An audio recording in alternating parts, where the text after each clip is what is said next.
Assalamualaikum warahmatullahi wabarakatuh. Waalaikumsalam warahmatullahi wabarakatuh.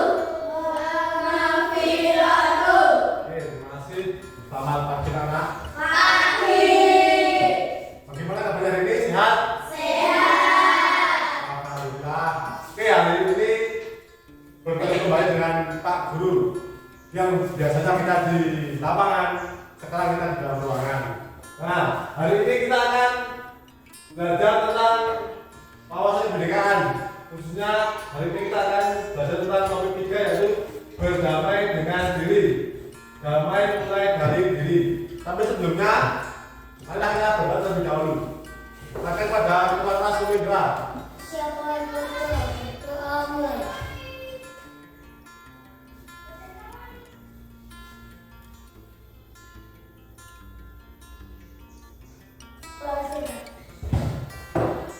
Terima kasih pada Mas Tri yang sudah memimpin doa. Nah, hari ini berangkat semua atau ada yang izin? Siapa yang izin? Mas Andri, Mas Yunus, Erwin, Mbak Laras. Nah, oke, terima kasih. Nah, itu masuk semua ya. Nah, hari ini kita akan belajar tentang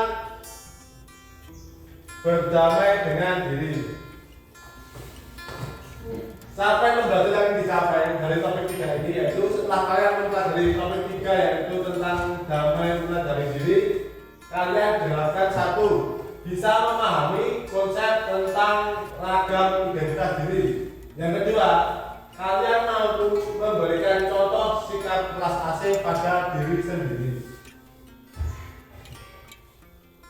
Nah, tapi sebelum itu, pernahkah kalian merasa malu atau tidak percaya diri terhadap identitas diri kalian? Malu kenapa? Oh. Hah? Jadi kalian malu terhadap diri kalian sendiri. Nah, kalian itu tidak boleh malu terhadap diri kalian sendiri, karena manusia diciptakan itu dalam bentuk yang sempurna dan semua memiliki kelebihan dan kekurangan masing-masing. Oke, selanjutnya kita akan melakukan sebuah permainan. Silakan kalian berdiri ke depan semuanya maju. Jadi nanti kalian tak suruh milih sesuai dengan identitas diri kalian. Jangan terus-terusannya sesuai dengan minat kalian. Misal Pak Guru sukanya sepak bola, lupa kita kelas sepak bola, jadi gini. Terus nanti kalian pilih voli, silakan merapat ke kanan situ. Nah, terus misalnya sepak bola ke sana, ke sini loh. Paham? Oke, sekarang kalian pilih voli atau sepak bola, silakan. Nah, terus berikutnya kalian pilih Cristiano Ronaldo atau Lionel Messi?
Dari permainan tadi, coba diskusikan dan renungkan beberapa pertanyaan berikut. Yang pertama, apakah kamu selalu berada pada satu sisi identitas yang sama pada semua putaran mereka berubah.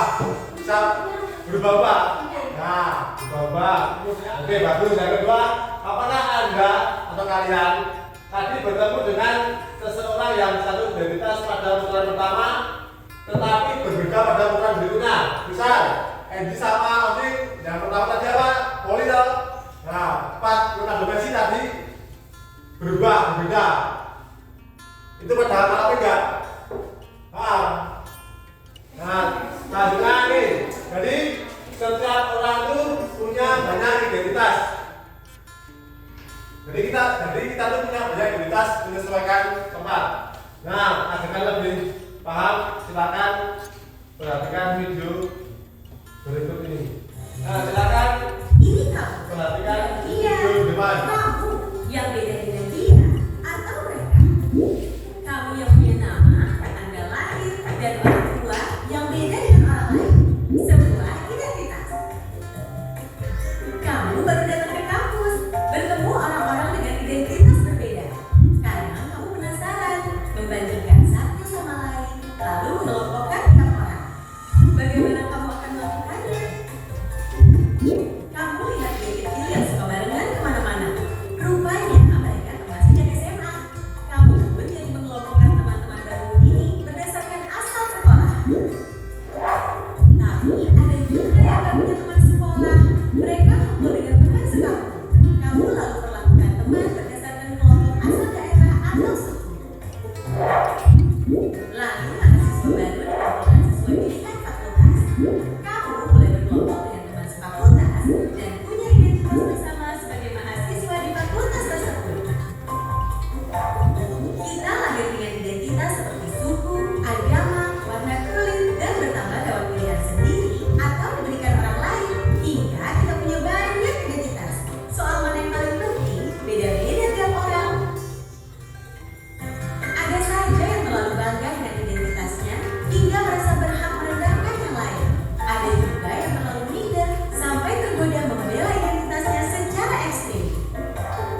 Beda identitas itu wajar, namun mungkin kita perlu cara pandang yang benar soal identitas. Coba lihat baik-baik. Mungkin kita beda dalam satu identitas, tapi sama dalam identitas lain. Bahkan ketika mengelompokkan orang, kita sebenarnya mencari-cari persamaan identitas. Akhirnya kita perlu pahami bahwa beda itu hak asasi. Namun kita juga akan temukan semua orang punya satu identitas yang sama. Insan Tuhan.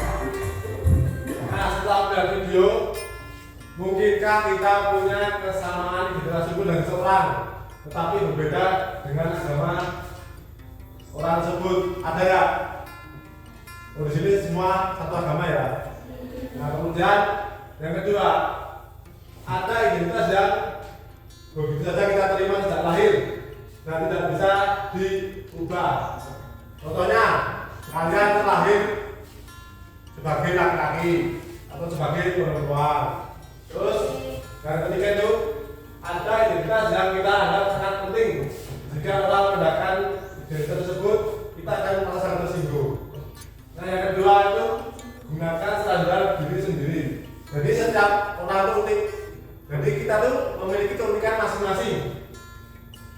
Jangan selalu menyamakan kita dengan orang lain. Misal dia pintar di matematika, nah kita mungkin lebih unggul di bidang olahraga ataupun yang lainnya.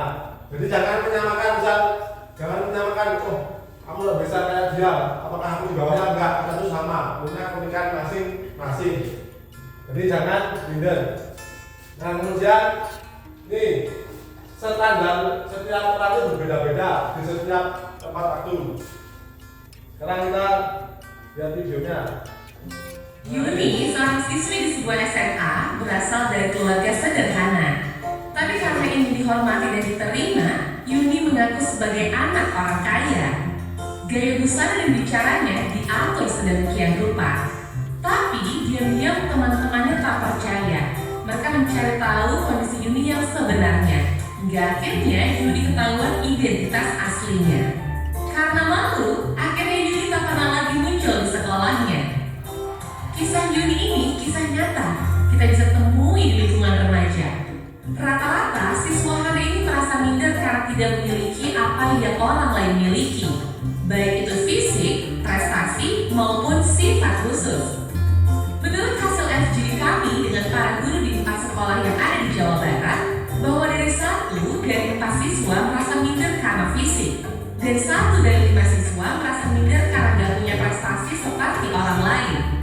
Hasil survei online kami terhadap remaja menunjukkan mereka mau menerima diri agar diterima dan dihargai.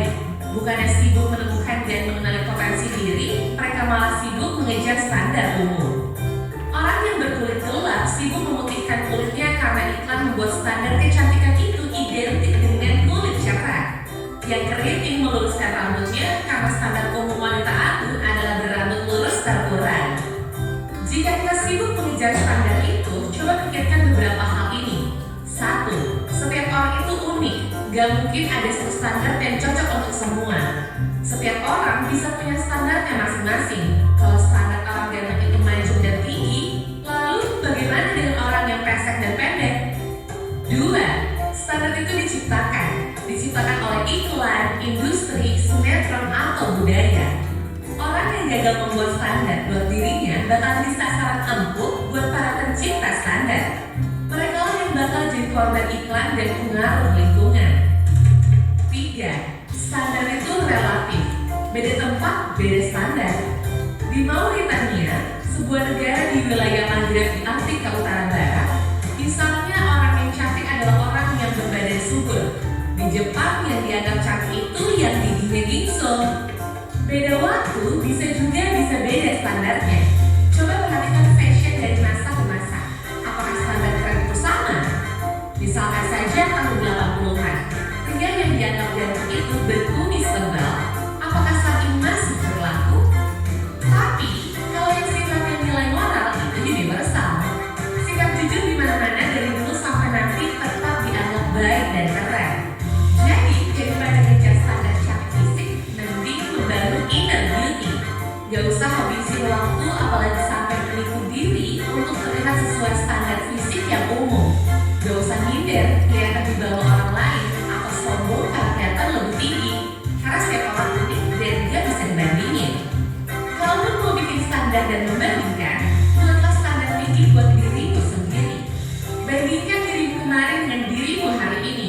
Apakah hari ini kamu lebih baik dari kemarin? Terus dorong dirimu sampai memenuhi standar best version of yourself. Ingat, kamu dilahirkan original. Kenapa harus mati sebagai kopian orang lain? Nah, jadi untuk berdamai dengan diri, kita tuh perlu memiliki sikap yaitu welas asih pada diri atau self compassion. Welas asih pada diri dapat dilakukan dengan cara yaitu 1. Kita berarti mencintai diri sendiri, yaitu dengan bersyukur menerima pemberian dari Tuhan atau Allah Subhanahu wa Ta'ala. Nah, yang kedua, kita lebih mengutamakan kecantikan apa ini? Kecantikan hati daripada kecantikan wajah atau kulit. Nah, oke. Sekian materi dari Pak Guru pada hari ini. Jika ada salah-salah kata Pak Guru, minta maaf. Terima kasih. Mari kita tutup dengan berdoa. Silakan Pak Kelas pimpin berdoa.